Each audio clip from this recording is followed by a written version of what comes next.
Hello, guys. Close your eyes and imagine the gentle sands of the Egyptian desert, warm from the day's sun, now cooling under a dimming sky. In the distance, a colossal triangle of stone rises from the earth, its silhouette soft against the twilight. This is a pyramid, silent, ancient, enduring. Feel the stillness around it. No cars, no modern noise, just a hush over the plateau as evening falls. The air is dry and carries a memory of stone dust. You breathe in the quiet history. Above, the first stars are peeping out, and there, aligned almost perfectly with the north, south, east, and west, stands the Great Pyramid, its sides once gleaming in polished white limestone, now rough and golden brown in the fading light. It has witnessed countless sunsets, just like this one, for thousands upon thousands of years. Before we journey deeper into the past, I want to gently remind you, if you find comfort in these quiet journeys through the past, feel free to like and subscribe. It helps more than you know. Also, I'd love for you to share in the comments where you're watching from and what time it is there right now. It's always so interesting to see how far and wide these quiet moments reach. Now, as the sky darkens to a deep blue and stars begin to sprinkle across the heavens, let's travel back in time, far beyond memory, to the age when these pyramids were built. Imagine the world in which the first pyramids rose. No electric lights, no engines, just the flicker of oil lamps and the steady rhythm of human hands working stone. Our story begins over 4.5 millennia ago. Around 27 centuries before the birth of Christ, Egypt was already an ancient land of organized villages along the Nile. The Nile River was the lifeblood, a ribbon of green cutting through vast deserts, its waters flooding annually to nourish the soil. Life revolved around this cycle of flood and harvest, day and night, life and death.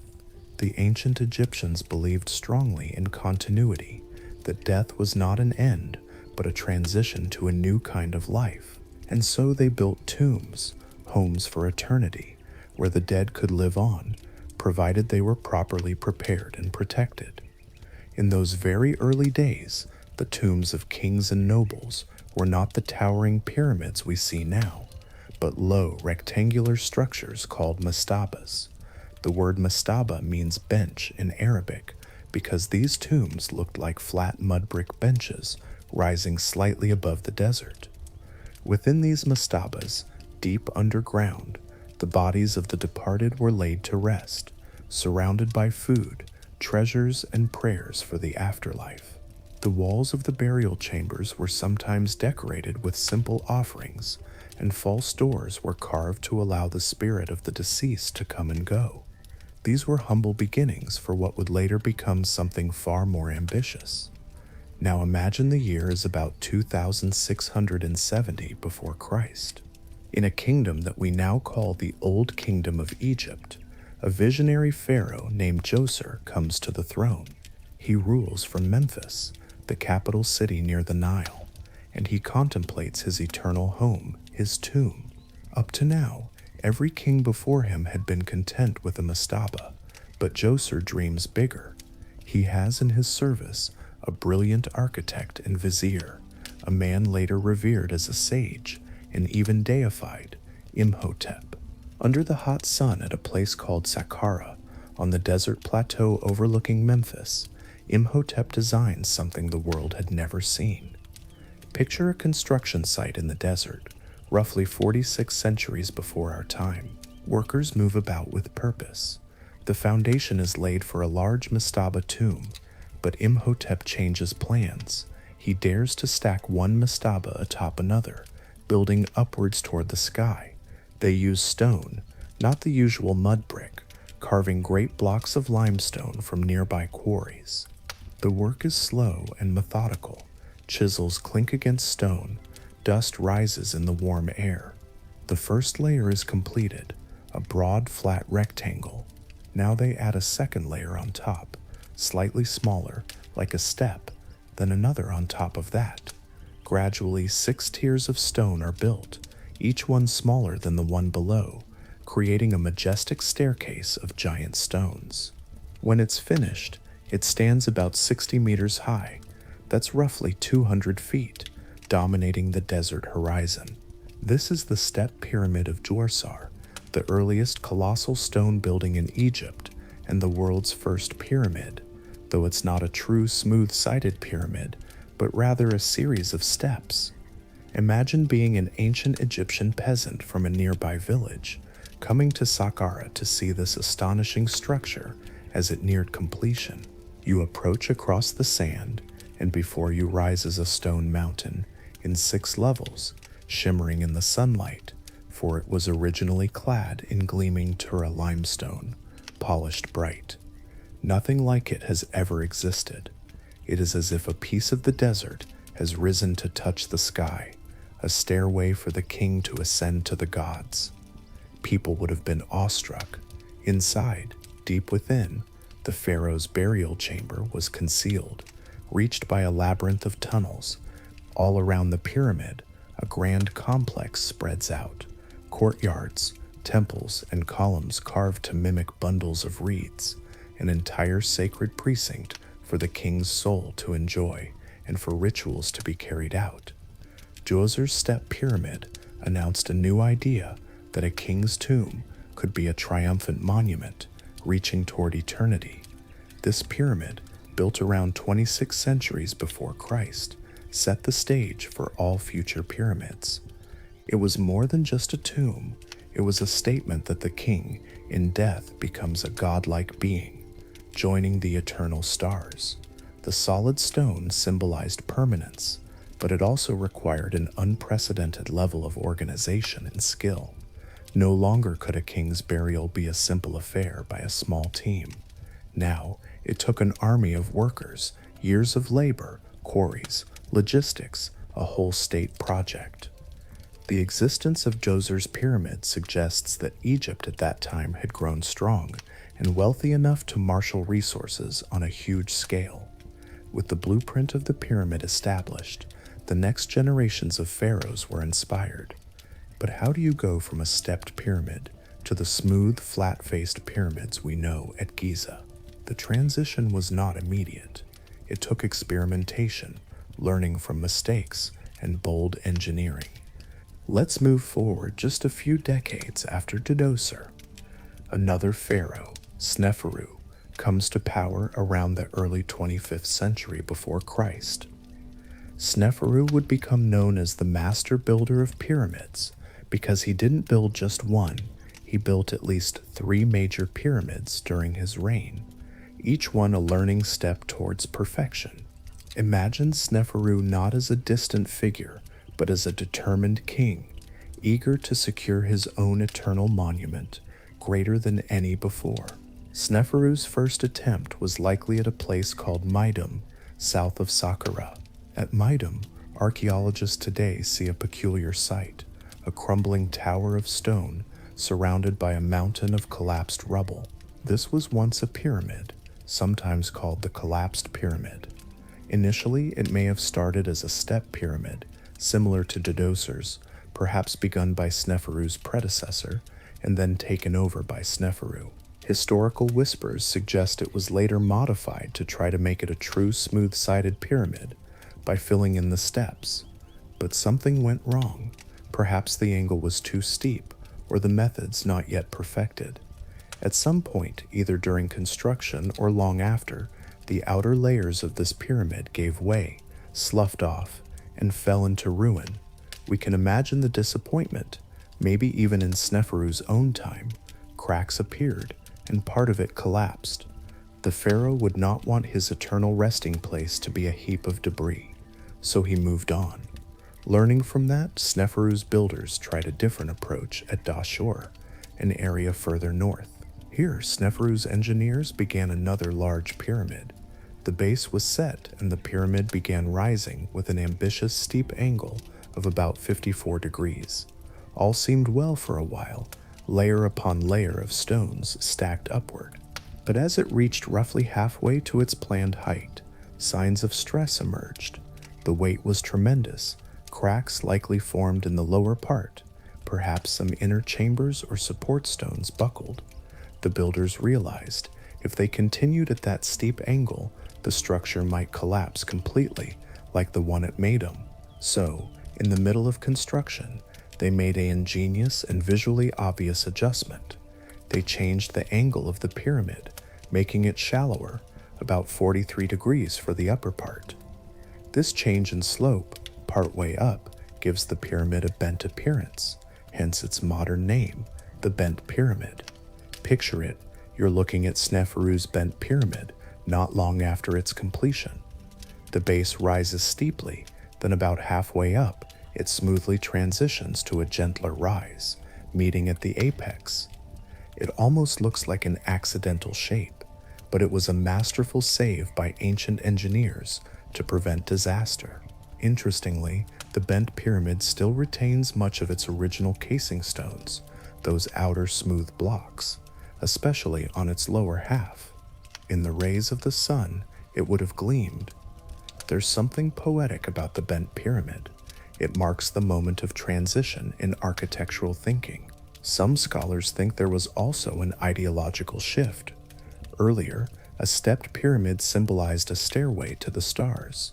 Now the smooth pyramid was coming to symbolize something else, perhaps the rays of the sun, or the sacred mound of creation. In fact, by Sneferu's time or shortly after, the notion of the sun god Ra was becoming more prominent. The smooth triangular faces of a pyramid might have been seen as imitating the sun's descending rays, or as a representation of the primal hill that emerged from the waters at the creation of the world in Egyptian mythology. It's as if the pyramid had evolved from a practical staircase for the king's soul into a more symbolic shape connecting earth to sky in a single sweep. But Sneferu wasn't done yet. Having learned from Medum and then the Bent Pyramid, he embarked on a third pyramid at Djoser, not far from the bent one. This one was built with the shallower angle from the ground up, about 43 degrees consistently. Because of its reddish hue from the iron-rich local limestone, we call it the Red Pyramid today. Ancient Egyptians likely called it Sneferu Shines, or something praising the king. The Red Pyramid is arguably the first successful true smooth-sided pyramid in history. It is large, stable, and it didn't collapse or crack. It stands about 105 meters tall, around 345 feet, with each side of its base about 220 meters long. Sneferu finally had a monument he could be proud of, a worthy eternal home. Imagine approaching the Red Pyramid just as it was completed, around 25 centuries before Christ. It would have been sheathed in smooth white limestone casing from Tura. In the sunlight, the pyramid would glow white gold. At its apex, there might have been a capstone, possibly gilded or covered in shiny metal to catch the first and last light of the day. The pyramid's perfect triangular sides meet at a point touching the sky, a powerful symbol of the pharaoh's soul, ascending. Sneferu's achievements in pyramid building earned him a kind of legendary status. Later Egyptians remembered him as a great builder, but it was his son Khufu, also known as Cheops in Greek, who would construct the greatest pyramid of them all, the one we now call the Great Pyramid at Giza. Now we move to Giza, a plateau of bedrock on the west bank of the Nile, just outside what is now Cairo. It's around 2550 before Christ. Khufu is the king. He likely oversaw, or at least knew of his father's grand projects.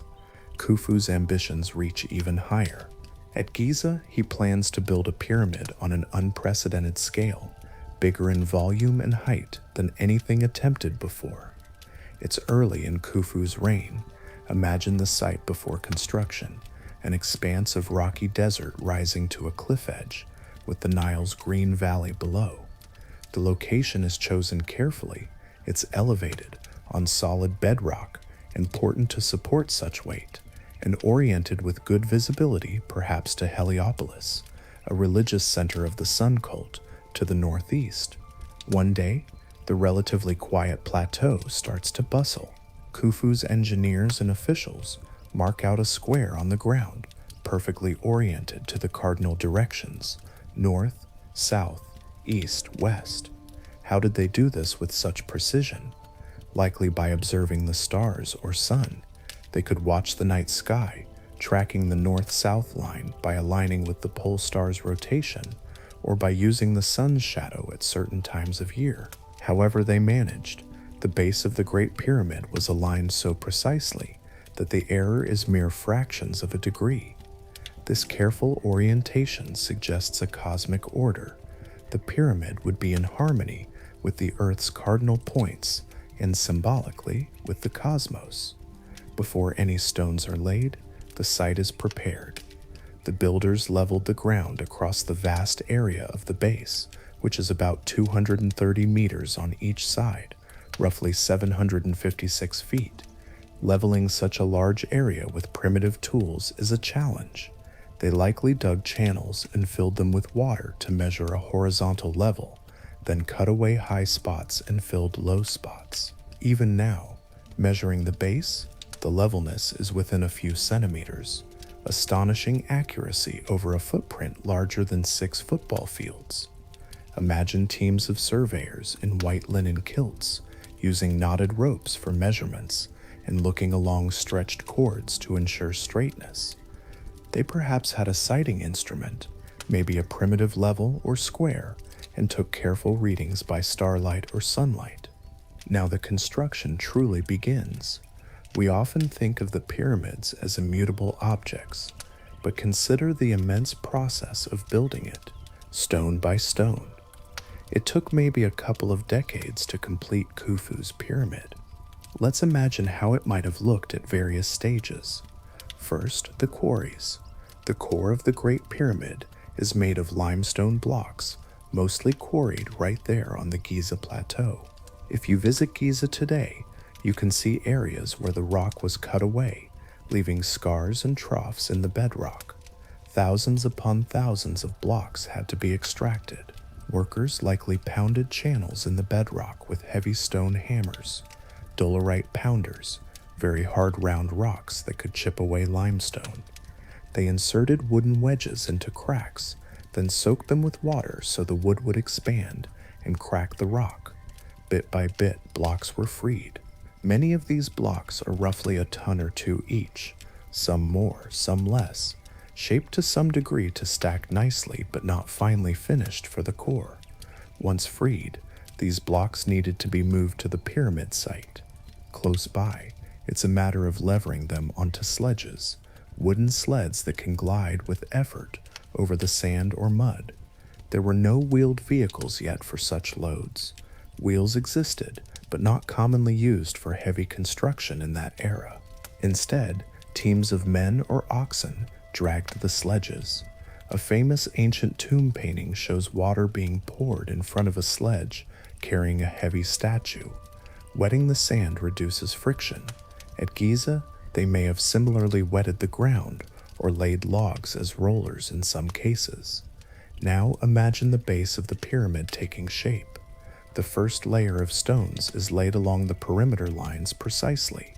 They might have built little low walls as guides and then filled in.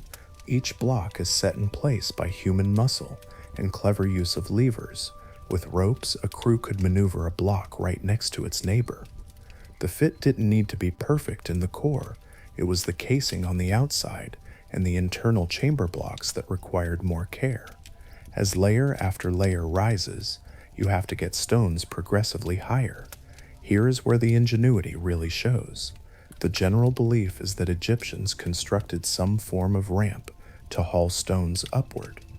Early on, the whole base is at ground level, easy, but soon they've built maybe 10 or 20 layers of stone. The pyramid might already be several meters high. They likely built a ramp, perhaps made of mud brick and rubble, coated with a smoother surface. The ramp could have been straight, abutting one side of the pyramid, or wrapped around it in a spiral fashion. There's debate. A straight ramp might become too long and massive. As the pyramid rose, the ramp would have to lengthen or steepen.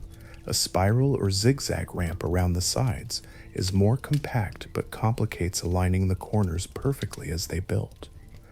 Possibly they adjusted ramp methods as they went, or used multiple smaller ramps. Picture a crew of workers on a given day in Khufu's reign. The sun has just risen over the Nile, painting the eastern sky pink. In Djoser, it's best to work early before midday heat. A line of perhaps 20 men is pulling a sledge with a large limestone block. They chant or sing in unison with each heave, a simple rhythm that helps coordinate their steps. Yo heave, in whatever ancient Egyptian words they used, maybe invoking a god for strength. The overseer, standing to the side, shouts encouragement or counts the cadence. The wooden sled inches up the ramp, the block riding on it. At intervals, water carriers splash water on the path to lubricate it. Up they go, until they reach the level where the block is needed. Perhaps ramp workers shove the sledge to the side, or other men with levers, sturdy wooden poles, pry the block off the sledge onto the new course of the pyramid. When the block is nearly in position, a team with smaller levers and wet sand can nudge it exactly into place, aligning it with the blocks around it. They might use plumb lines and squares to make sure it's positioned correctly and that the courses are level. All of this done by human sight and simple tools, yet the result is incredible precision. Even today, one can scarcely fit a knife blade in some joints of the outer casing blocks that remain. The pyramid grows day by day, month by month. It becomes the dominant shape on the plateau. Perhaps visible from far down the Nile, it would have looked like a mountain rising, human-made. Imagine the psychological impact. Subjects of Khufu, seeing this giant structure taking shape, must have felt both awe and reassurance. Their king was powerful and connected to the gods, and this pyramid would ensure the gods' favor and the king's eternal presence watching over the land. But who were these people laboring here? Let's gently dispel a common myth. They were not slaves in the sense of shackled, miserable captives being driven by whips.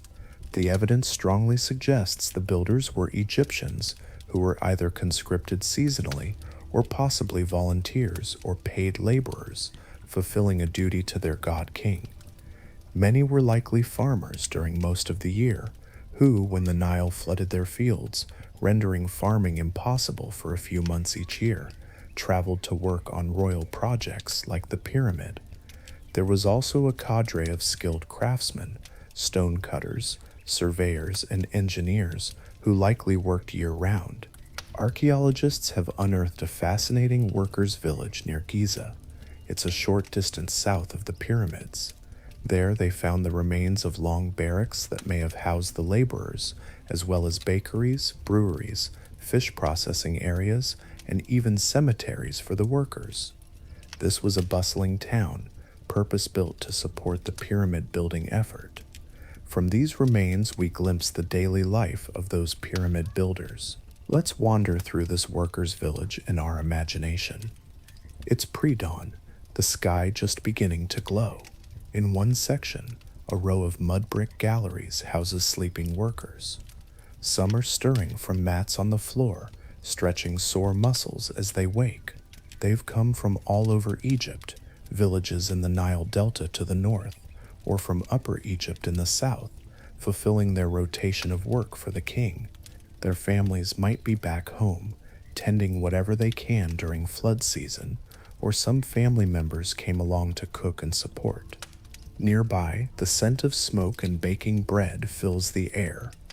There are large outdoor ovens, essentially beehive-shaped clay structures, being heated. Teams of bakers start early, mixing dough in large vats.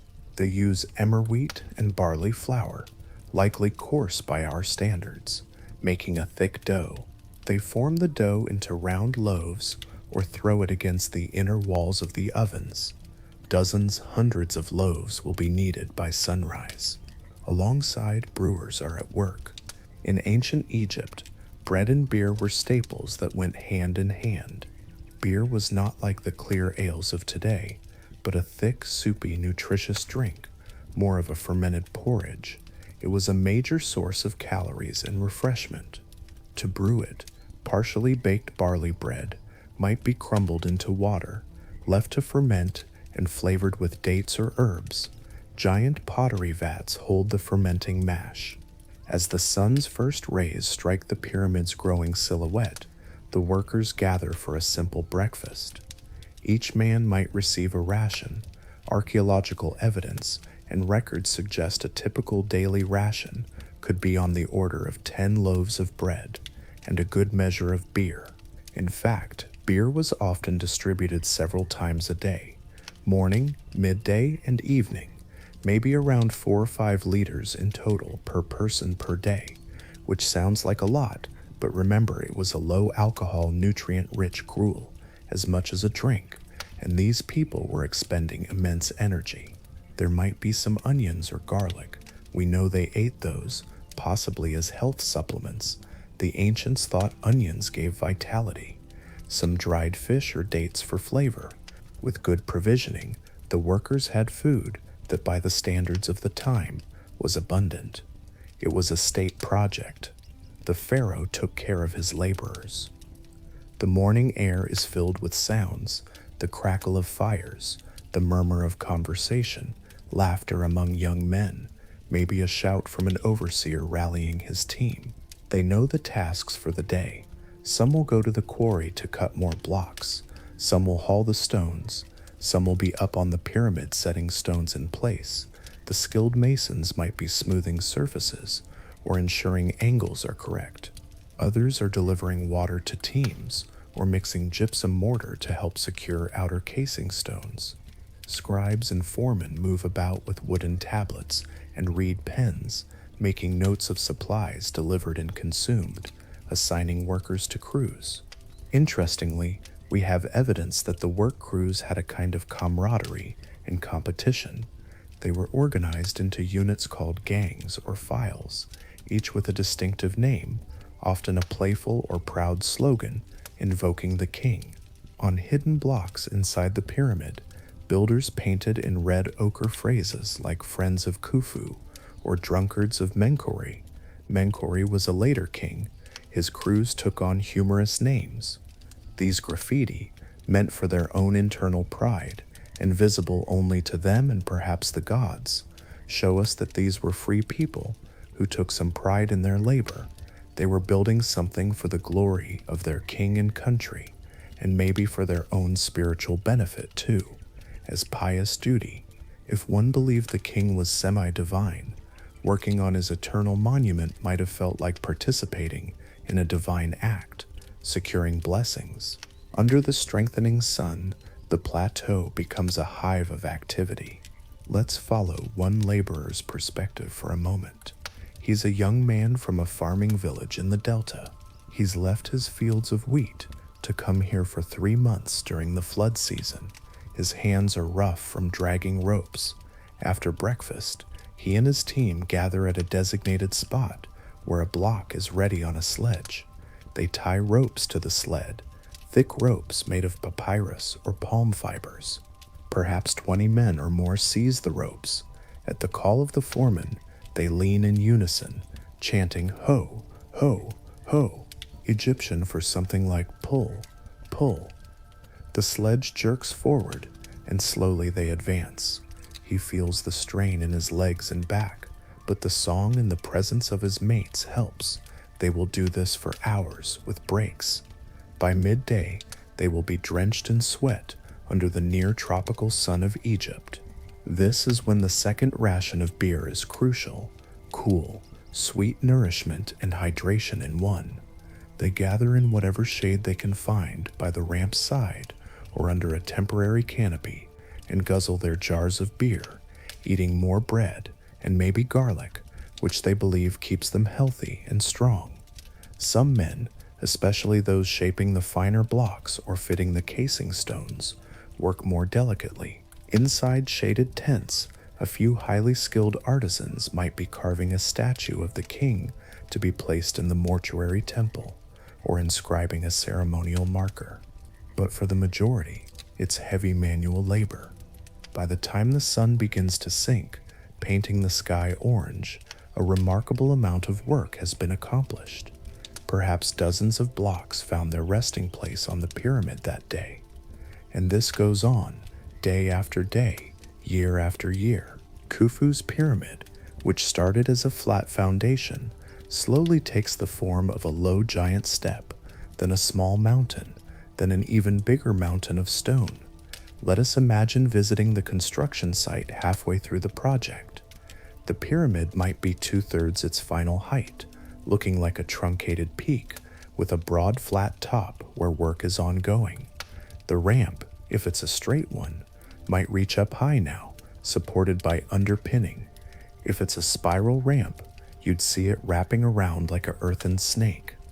Dust is everywhere. Perhaps from afar, one can see an almost cloud around the pyramid due to the constant hammering and chiseling. But along with the brute work, there was great care for the pyramid's design. Inside Khufu's pyramid, they built not just one, but multiple chambers and passageways. During construction, early on, they started carving a descending corridor that goes deep into the bedrock beneath the pyramid, possibly an initial intended burial chamber far underground, which later was abandoned and left unfinished.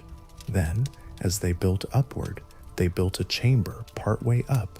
Today we call it the Queen's Chamber, though it may not have actually been for a queen. And higher still, near the center of the mass of stone, they constructed the King's Chamber, which would ultimately hold Khufu's granite sarcophagus. To house that chamber and protect it from the millions of tons of stone above, they had to do something ingenious. Above the King's Chamber, they built 5 horizontal cavities, one above the other, with great granite beams. These are the relieving chambers, intended to distribute the weight and prevent the chamber from being crushed. And indeed, they succeeded. Over 45 centuries later, the King's Chamber still stands intact, the granite beams cracked slightly, but holding, having done their job. The King's Chamber itself was lined with huge blocks of Aswan granite, an extremely hard stone quarried hundreds of miles to the south and shipped down the Nile on barges. Think about that, transporting 50 to 70-ton blocks, the weight of 100 full-grown men or more each, over such a distance without modern equipment is a staggering feat. They likely waited for the Nile to be high to float those barges, then dragged the blocks from the river up to the site. The effort would have been enormous, reserved for the most important parts of the pyramid. One of the most remarkable modern discoveries was a set of papyrus logbooks found at Wadi al-Jarf on the Red Sea coast, the Diary of Mirror. Mirror was an official in charge of some of these transport operations in the 27th year of Khufu's reign. In his log, he describes his team's work ferrying limestone blocks from the Tura quarries across the Nile to Giza by boat. He mentions making 2 round trips in a 10-day period, carrying perhaps 30 blocks at a time. This insight transports us to those busy river scenes. Imagine barges loaded with gleaming white limestone, moving slowly with the current or propelled by oars when needed, heading to Giza. The river was the highway of ancient Egypt, and it was crucial for moving heavy materials. By the later stages of building the Great Pyramid, the structure would dominate the landscape. When it was finally finished, around say 2520 before Christ, what a sight it must have been. The Great Pyramid of Khufu stood about 146 meters tall, around 481 feet, the tallest human-made structure in the world for nearly 4 millennia thereafter. Its 4 triangular faces met at a pointed top. From each corner to the apex was a smooth edge. Each base side was about 230 meters, roughly 755 feet long, and incredibly, the difference in length between the longest and shortest side was mere centimeters, an astonishing symmetry. The base area was around 13 acres. It was made of an estimated 2.3 million blocks of stone, with a total mass of some 6 million tons. Numbers aside, think of it as a mountain crafted by human hands. The casing stones, finely cut and polished, would have made the pyramid shine brilliantly under the Egyptian sun, like a great white beacon in the desert.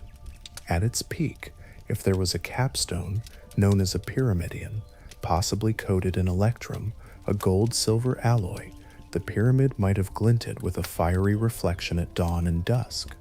The effect would be spiritual, a stairway turned into a sunray, joining Earth to the heavens. Now the building ceases. Khufu's pyramid is ready, but the pyramid itself was just one part of Khufu's grand funerary complex. At the eastern foot of the pyramid sat the mortuary temple, where priests would perform daily offerings to the spirit of the king forever. A long causeway, perhaps adorned with carved scenes and covered for part of its length, sloped down eastward from the mortuary temple to the valley temple near the Nile, the entry point where the king's body would have been brought by boat for burial. In these temples, rituals were enacted to honor the dead king and nourish his soul.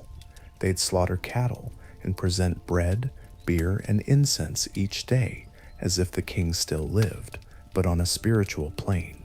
Around the pyramid, smaller pyramids were built for some of Khufu's queens, and mastaba tombs for his officials and family members.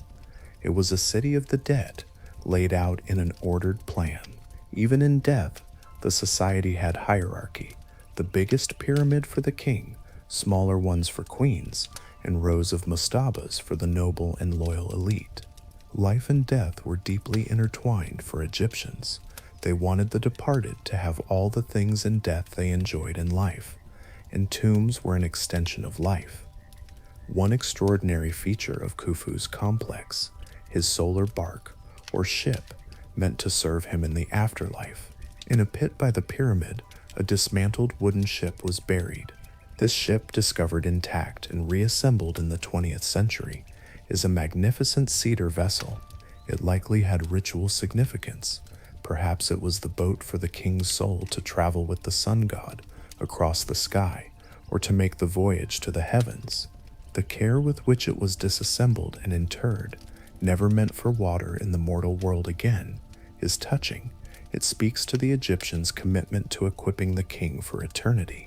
Let's climb in our mind's eye to the top of the Great Pyramid, imagining we could do so just after it was finished. We would stand on a smooth platform, if the capstone was flat at top, or maybe we stand just below it. It's late afternoon, the sun heading west. From this vantage point, one could see the entire Egyptian world stretched out. To the west, endless desert where the sun is descending, symbolizing the realm of the dead. To the east, the Nile Valley, green fields and palm groves, villages and canals, stretching towards the rising sun's direction, the realm of the living. The city of Memphis is somewhere beyond the palm belt to the east, perhaps a haze of hearth smoke marking human habitation. Maybe one could hear, faintly, the sounds of braying donkeys or clatter from the valley.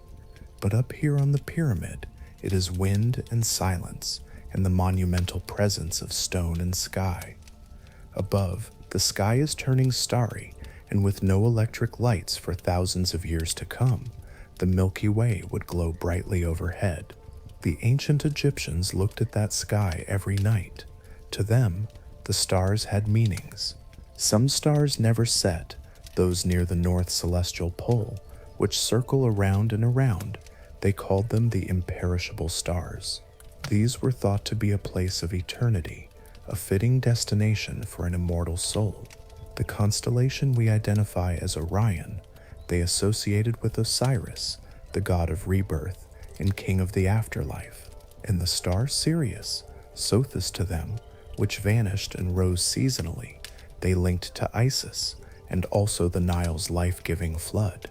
The Great Pyramid had some intriguing features connecting to the sky. In the king's chamber, 2 narrow shafts were built that lead upward through the pyramid's mass. For centuries, their purpose was unknown, and they were sealed at the ends originally. One of these shafts points toward the northern sky, the other towards the southern. Many believe these were not ventilation, but star shafts, symbolic channels for the king's soul. Calculations showed that around Khufu's time, the southern shaft from the king's chamber pointed toward the belt of Orion when it culminated in the sky, and the northern shaft aimed at the circumpolar stars, around the then North Star, which was a star in the constellation of Draco at that time. Perhaps during the king's interment, these shafts served a ritual purpose, maybe aligning with stars or allowing the king's spirit to ascend toward them. We can imagine the priests on the night of sealing the tomb looking up at Orion, shining bright and reciting prayers that the king should join Osiris among those stars. In later pyramids, starting with King Unas, a few dynasties after Khufu, priests would actually inscribe on the interior walls spells and prayers, now known as the pyramid texts. These are the oldest religious texts known, and they give voice to those aspirations. They speak of the king's soul mounting to the sky, becoming a star, sitting among the gods. One utterance might proclaim, "Behold, the king flies as a falcon. He flies to the sky and sits among the imperishable stars." In Unas's pyramid, there's a famous line, "O king, you are this great star, the companion of Orion, who traverses the sky with Orion, who navigates the duat, the cosmic realm." Such texts hadn't been written down in Khufu's time, at least not on the walls, but surely the ideas were there, passed in oral liturgy. The pyramid was a prayer in stone for the king's eternal life. Now, let's travel a bit beyond Khufu. After he passed away and was buried in his Great Pyramid, his son Khafre became pharaoh. Khafre built his own pyramid at Giza, slightly smaller in height, originally about 143.5 meter or 471 feet, just a few meters shorter than Khufu's, but on a spot of higher ground, giving it an almost equal eminence when viewed side by side. Khafre's pyramid still has a cap of white casing stones at its top that survive today, so it gives us a sense of how the pyramids looked when fully dressed. Khafre's mortuary complex included something new and wondrous, the Great Sphinx. Imagine the scene as Khafre's pyramid nears completion. Off to the side, an outcrop of limestone bedrock has been carved into a massive statue, a lion's body, 73 meters long, with a human face wearing the pharaoh's headdress. That face likely bore the features of Khafre himself. The Sphinx sits crouched east of Khafre's pyramid, gazing due east towards the sunrise. It is as if to greet the sun god each dawn or to stand guard over the necropolis. The Sphinx is a silent enigma. To stand before it is to feel the millennia of contemplation it has done. Its purpose might have been to represent a form of the sun god, or to embody royal power watching over the tombs. In any case, Khafre's complex integrated even more strongly the solar symbolism, the Sphinx, perhaps a form of the god Horus on the horizon, the alignment to the east, the pyramid as a symbol of the sun's rays. Khafre's Valley Temple and Causeway were grand as well, built with huge monolithic blocks of granite and floors of alabaster. Priests continued to perform rituals there for centuries after. The Sphinx's temple, in front of the Sphinx, is aligned to the solstices. On certain days, the sun sets in direct line with the Sphinx. Perhaps on the summer solstice, the sun would sink exactly between Khafre's and Khafre's pyramids when viewed from the Sphinx, a majestic sight linking sky and monuments. The third pyramid on the Giza Plateau belongs to Menkaure, Khafre's son. It is much smaller, about 65 meters high originally, 2113 feet. Yet Menkaure's pyramid had its own touches of splendor. The bottom courses of its casing were made of granite brought from Aswan, giving it a distinctive two-tone appearance. The upper part was white limestone, the lower part a reddish-brown granite. One can imagine that perhaps economics or shifting priorities led to smaller scale, or maybe Menkori deliberately chose a more modest pyramid but poured effort into other aspects, such as richer burial goods or more elaborate mortuary temples. Menkori's complex still had all the components: valley temple, causeway, mortuary temple, and also small pyramids for his queens. It's humbling to consider that even the small pyramid of Menkori would be a marvel anywhere else. It's only that Khufu and Khafre's overshadow it that it seems lesser. With the end of Menkori's reign, the era of the giant Giza pyramids comes to a close. But pyramid building continued, albeit on a reduced scale, in the subsequent 5th and 6th dynasties. Pharaohs like Userkaf, Sahura, Neferikara, Unas, Teti, Pepi, and others built pyramids mostly to the south of Giza, at places like Abusir and Saqqara. These pyramids are smaller, perhaps 50 to 80 meters tall originally, and nowadays many are ruined mounds, partly because the construction techniques changed. They used a core of smaller blocks and rubble with a limestone casing. Over time, once casing was removed by stone robbers, the cores often collapsed into a heap.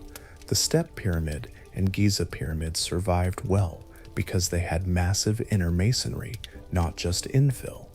Yet, what the 5th dynasty pyramids may lack in size, they make up in spiritual content, starting with King Unas, the last king of the 5th dynasty, around approximately 2350 before Christ. Hieroglyphic texts were carved on the walls inside the burial chambers. Imagine stepping into Unas's pyramid. Today, one can, as it's been excavated and restored. The walls of the burial chamber and antechamber are covered in vertical columns of hieroglyphs painted green, the color of renewal. These pyramid texts are spells to protect the king and help him ascend to the imperishable stars. One spell reads, "O Unas, you have not gone away dead, you have gone away alive," encouraging the king to rise. They speak of the king's soul climbing a ladder to the sky, or flying up as a bird, or sailing on Ra's solar boat. They call upon gods to open the gates of heaven for the king.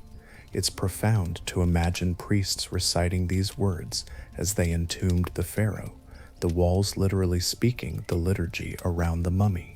Through the 6th dynasty, kings like Teti, Pepi I, Merenre, and Pepi II continued this tradition of smaller pyramids with sacred texts. Over time, economic or political factors made these later Old Kingdom pyramids less grand. For instance, Pepi II's pyramid is not nearly as imposing as Khufu's, though his reign was very long. It suggests that after the tremendous expenditures of earlier kings, Egypt was perhaps less able or willing to devote such vast resources. Or perhaps religious focus was shifting slightly.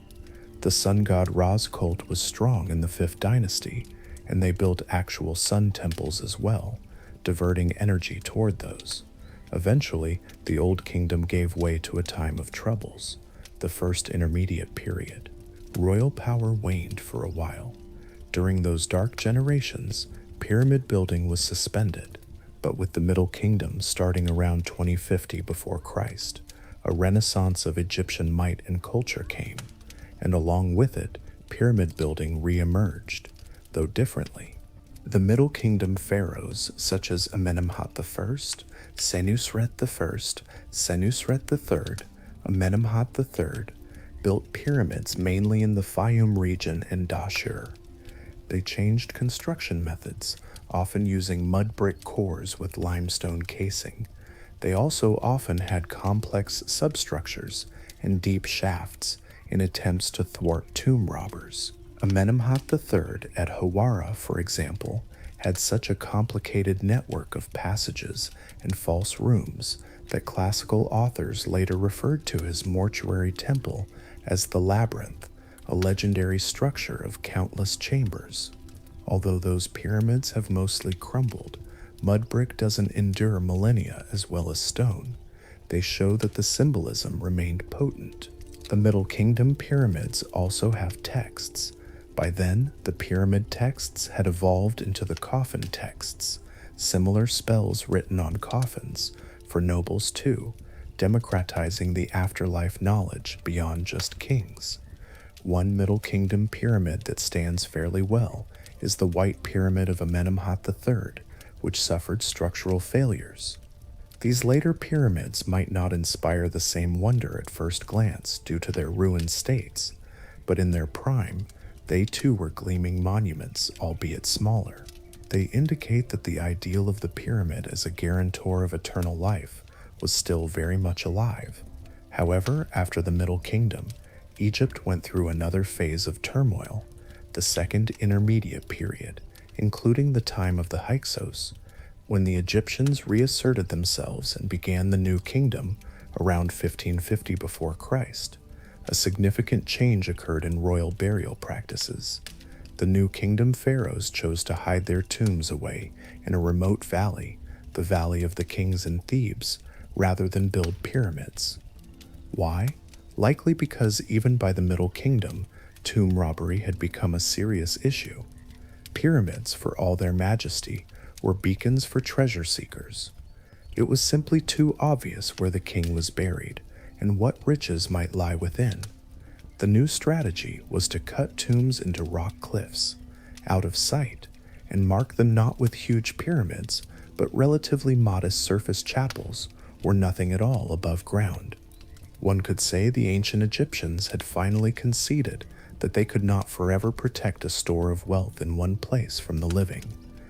Instead, they focused on more hidden burials and elaborate funerary texts, like the famous Book of the Dead, to secure the king's afterlife.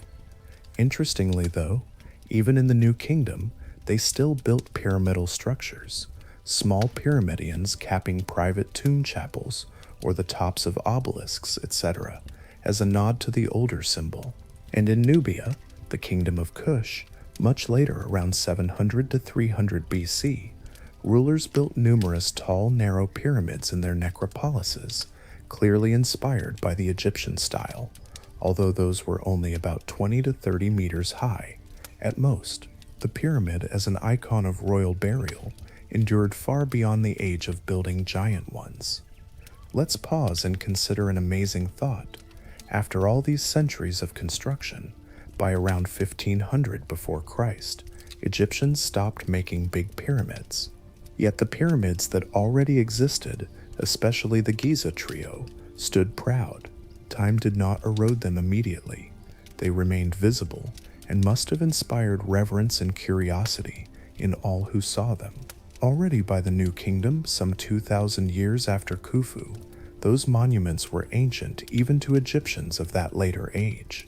Pharaohs like Thutmose IV, who cleared the Sphinx of sand and placed a granite stela between its paws, showed respect to the Giza structures. They possibly even held rituals or contributed to their upkeep. The Great Pyramid was by then a timeless symbol. As the centuries rolled on, the pyramids sometimes fell on harder times. After the New Kingdom, Egypt's power declined and foreign rulers came. The Giza pyramids were plundered at some points for their valuable casing stones. During the Middle Ages, much of the smooth white casing was pried off to build Cairo's mosques and forts. The pyramids lost their outer shells, exposing the rugged core, but the core survived. Earthquakes may have shaken some stones loose, but still, the basic shape held. Now imagine yourself in classical antiquity, say a Greek traveler like Herodotus, coming to Egypt around 450 before Christ. By now, the pyramids are over 2,000 years old. Herodotus is often dubbed the father of history, and he was curious about these immense structures. The local Egyptian priests tell him tales, some fact, some legend, about their construction. He records that 100,000 men labored for 20 years to build the Great Pyramid, working in rotating shifts of 3 months. He even mentions what we might think an odd detail. He says that they fed the workers radishes, onions, and garlic, and that he saw inscriptions recording how much was spent on these. which suggest Egyptians themselves had records, or at least traditions, about workforce feeding, interestingly aligning with modern evidence of those foods being consumed. Herodotus writes also a moralistic story that Khufu was a harsh king who even prostituted his daughter to fund his building project. This likely was a later era's lore painting Khufu as impious, perhaps because the grandeur of his pyramid was puzzling to their more modest sensibilities. In any case, Herodotus was clearly struck with awe. He confesses his inability to convey the scale fully. To a Greek used to smaller stone temples, the pyramid must have been almost unfathomable. Roman tourists, too, visited. In fact, the ancient graffiti of later eras has been found. In the upper reaches of Khufu's pyramid's interior, you can find 19th century explorers' names, but also much older inscriptions left by people in the Ptolemaic or Roman period who climbed inside or outside. The pyramids by then were counted among the 7 wonders of the world, the Great Pyramid being the only one of those still surviving, essentially intact today. A Roman traveler might ride on horseback across the desert to Giza and marvel at how these could have been made with such precision. Through the Middle Ages, the pyramids continued to capture imaginations. Some early Christian and Islamic legends repurposed them in narrative. As I mentioned, one story told that they were granaries built by the biblical Joseph to store grain during the 7-year famine. Another tale said they contained priceless knowledge or treasures. This led the Caliph al-Mamun around the 9th century AD to force an entry into the Great Pyramid by digging a tunnel, since the original true entrance was hidden and sealed. His workmen tunneled into the limestone, eventually intersecting the inner passages. One can picture the scene by torchlight. They break through into a mysterious ascending corridor that had been sealed for over 4,000 years. They explore, probably on hands and knees through some passages, and finally find the king's chamber with its empty granite sarcophagus, the lid gone, likely stolen by tomb robbers thousands of years prior, possibly even in the chaotic time after the Old Kingdom. There's disappointment, perhaps, no heaps of gold, just the grand, silent chamber. But the fact that the Caliph would go to such effort indicates the aura of mystery and wealth that had built up around these structures. Time wore on. The desert sands periodically buried the Sphinx up to its neck, yet the pyramids were too massive to be buried. They always jutted above, keeping watch.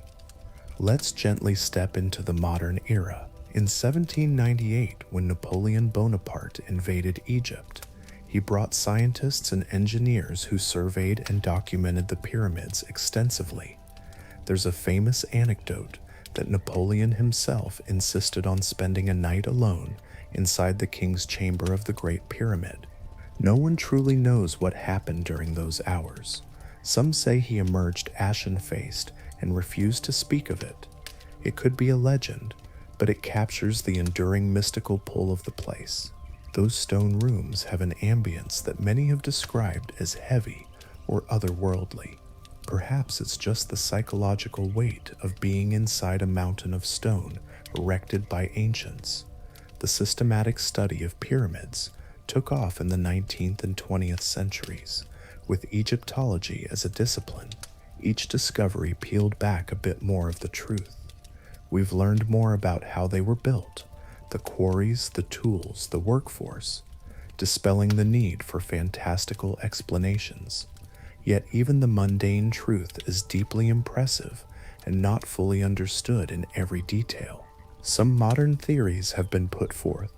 One architect named Jean-Philippe Houdon suggested that the Great Pyramid might have been built using an internal ramp spiraling upward inside the pyramid's structure, an intriguing idea to explain how they got the stones up without an impossibly large external ramp.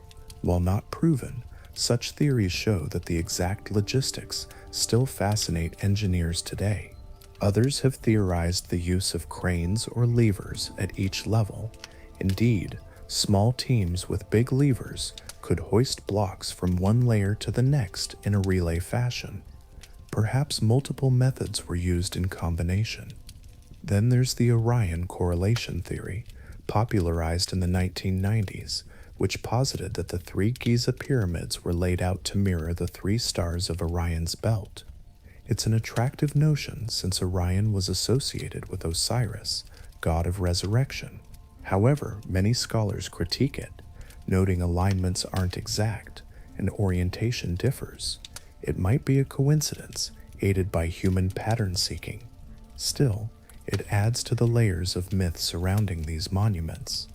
What's remarkable is that after everything, the pyramids maintain an air of mystery.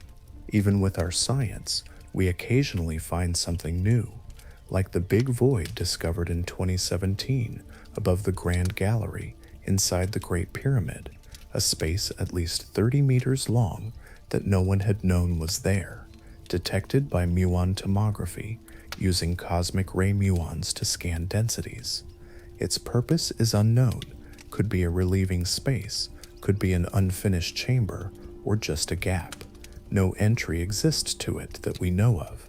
It reminds us that these ancient projects might still hold a few secrets in their heart. We've sent robots into the small shafts of the Great Pyramid, finding mysterious doors and chambers the size of a shoebox with red ochre markings left by workers. We have yet to fully explore those due to their tiny size and the care needed to not damage the structure. There's always more to learn, but we approach with respect. The Egyptian authorities are understandably cautious with invasive exploration. These are, after all, tombs and sacred places, not just puzzles. As we stand back now and view the pyramids not as isolated marvels, but as results of human endeavor, a deeper appreciation sets in. They were national projects that, in the building, likely transformed Egyptian society. One archaeologist said, "It's not how the Egyptians built the pyramids, it's how the pyramids built Egypt." Enforcing such coordination, bringing together people from all over the country to work, to be fed, to share in a common goal, the state of Egypt itself was strengthened and culturally unified. We see hints of that organization. Villages out in the provinces, each sending workers and food as a form of tax and service. An inscription by a later official mentions shipments of food. For instance, records suggest that during Khufu's pyramid construction, villages delivered cattle and sheep regularly to feed the workers. From one account we have, about 21 buffalo cattle and 23 sheep were sent daily from certain regions. Imagine the administrative oversight that required, counting and moving livestock, ensuring supply chains. It's like feeding a small city every day. This was arguably the world's first known national service program or large public works project with central planning. The workers' skeletal remains found in the nearby cemetery show that they did relatively hard labor, signs of arthritis and injuries, but they also show something heartening. Some skeletons have healed bones from serious breaks. That means these people had access to medical care and rest to recover, something unlikely if they were disposable slaves. Instead, someone cared for them, bandaged them, fed them until they healed enough to work again. This compassion and investment in the workforce paint a picture of a project where people, while certainly under the command of a god-king, were nonetheless recognized for their contribution and treated as valuable. Think also of the skills developed: stone cutting techniques, transport engineering, logistics, artistic refinement. The Giza pyramids and their complexes are the pinnacle of a golden age. But it's sobering to realize that after that, the skills somewhat regressed. Later generations never quite replicated the precision of Giza's layout. It's as if the society put so much into these pyramids that they themselves became eternal benchmarks, hard to surpass. Now, as our journey reaches its end, let's mentally drift above the Giza plateau on a quiet, starry night, perhaps like a spirit freed from the body, We float and observe. Below us, the three great pyramids cast faint moon shadows on the sand. They almost look like natural hills, except for the geometric perfection of their shape. The air is cooler now, a soft wind occasionally whistling around the edges of the stone colossi. The desert is calm. Maybe a distant jackal's cry can be heard. Jackals which likely inspired the god Anubis, guardian of the necropolis. These pyramids have stood approximately 45 centuries through history's tempests. They saw Egypt's own civilization rise and fall and rise again.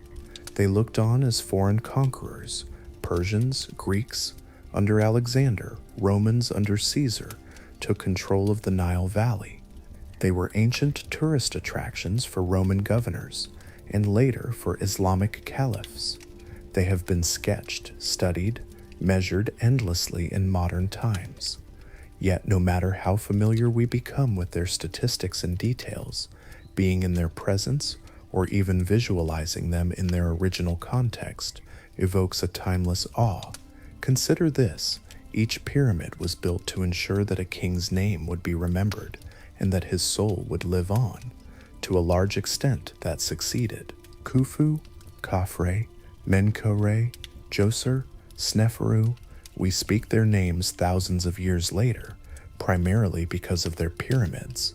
In that sense, the pyramids truly are monuments of immortality. They were, of course, also meant to be resurrection machines in a spiritual sense, but even on a worldly level, they granted a kind of enduring legacy. They symbolize a human yearning that is quite poignant, the desire to defy mortality, to create something that lasts forever. In chasing that, the ancient Egyptians achieved an extraordinary expression of art and engineering that did indeed long outlast their own time.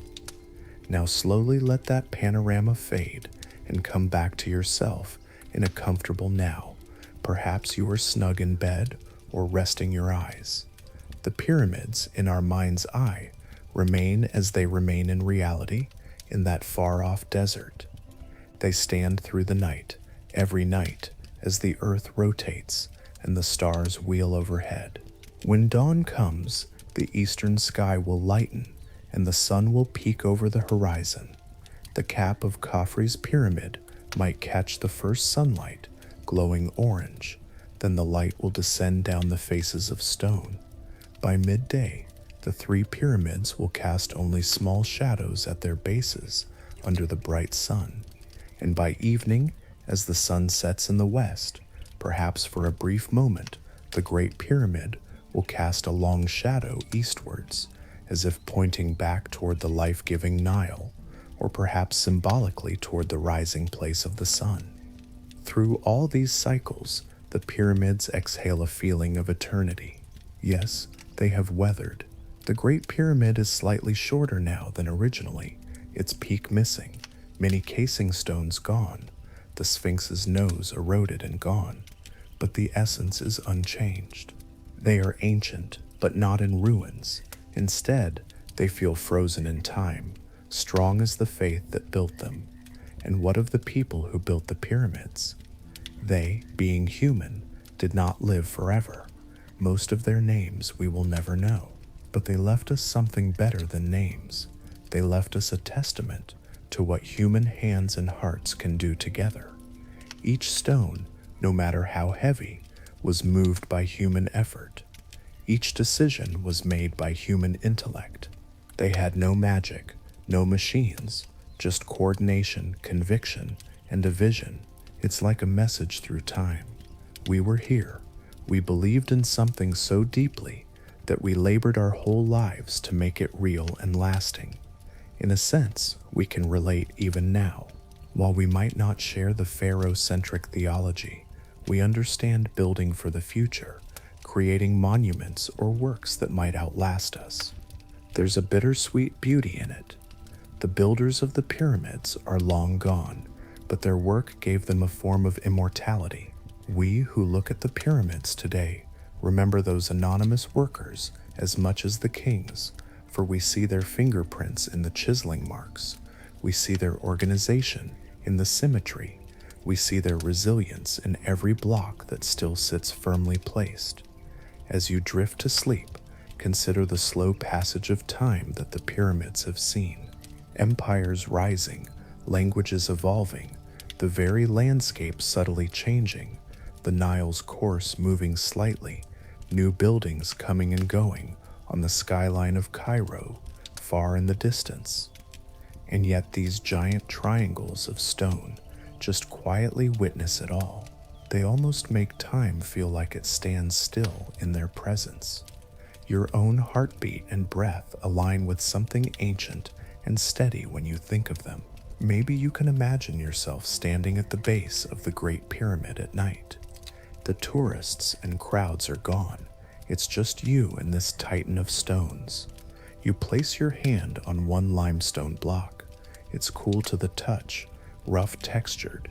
That block was carved by someone's hand, placed here thousands of years ago.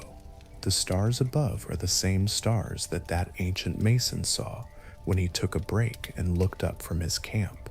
In that moment, the distance of time collapses. You feel a kinship with a long-gone worker, feeling the solid reassurance of stone. Humans share needs and dreams across ages. The need to leave something meaningful behind, the dream of touching the eternal. The pyramid rises above you into the darkness. You cannot even see the top in the night, but you sense it looming into the sky. Perhaps you hear the wind sighing as it flows around the corners of the pyramid, almost like the whisper of those ancient souls. But they are not troubled whispers, they are peaceful. Their task was done, and done well. The pyramid gave them peace and secure afterlives, so they believed. The desert around is quiet, perhaps a gentle rustle as the sand grains move. Far off, a faint glow of moon emerges between clouds, casting a silver sheen on one flank of the pyramid. In this tranquility, allow yourself to feel the weight of all those years settled and calm. There is no rush in this place, only patience and endurance. The pyramids teach us patience, built over decades, meant to last for eternity. They make our daily worries feel lighter, our sense of time slow down. Let that slowness wash over you. The world outside might be hectic, but here, in this imagined presence of the pyramids, everything decelerates into a meditative stillness. You might even imagine a friendly voice, perhaps the voice of an old Egyptian master builder, reassuring you, all is well, the plans are set, the work is done for the day, rest and tomorrow will come, and the stones will find their places. There is always more work in life, but there is also time for rest. The pyramids at night rest as well. No more hammers or voices, just sleeping stone under the cosmos. If there are spirits of pharaohs or guardians, they too are quiet, watching over the land of Egypt that they once ruled, now transformed beyond their recognition.